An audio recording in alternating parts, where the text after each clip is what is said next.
आषाढी एकादशीच्या निमित्ताने महाराष्ट्राच्या कानेकोपऱ्यातून वारकरी आपल्या सावळ्याला भेटण्यासाठी हजारो मैलांचा प्रवास करत पंढरपूर गाठतात।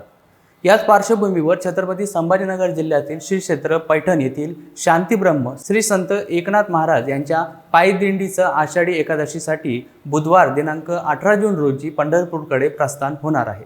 या रथासाठी 120 किलो चांदी वापरण्यात आली आहे। यासाठी मजुरी म्हणून 21 लाख रुपये आहे।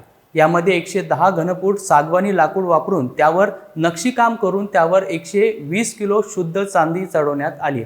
संत एकनाथ महाराज यांचा यंदाचा आषाढी पायी दिंडी सोहळा आगळा वेगळा असणार आहे। नाथ पादुकांची पालखी या वर्षीपासून चांदीच्या रथातून पंढरपूरकडे नेली जाणार आहे। या रथाचे खासदार संदीपान भुमरे, पालखी प्रमुख रघुनाथ महाराज पालखीवाले यांच्या हस्ते पूजा करण्यात आली। गोदाकाठी असलेल्या नाथांच्या पालखी ओठा येथून पालखी दिंडी सोहळ्याचं प्रस्थान बुधवारी सायंकाळी 6 वाजता होणार आहे। तत्पूर्वी नाथांच्या पालखी सोहळ्यातील पादुकांचं दर्शन भाविकांना घेता येणार आहे। पालखीचं प्रस्थान झाल्यानंतर पालखी सोहळ्याचा पहिला मुक्काम पैठण हद्दीतील चकनवाडी या गावी राहणार आहे। अशाच माहितीपूर्ण व्हिडिओसाठी पाहत राहा सत्य पे सत्ता, म्हणजे थोडक्यात पण महत्त्वाचं।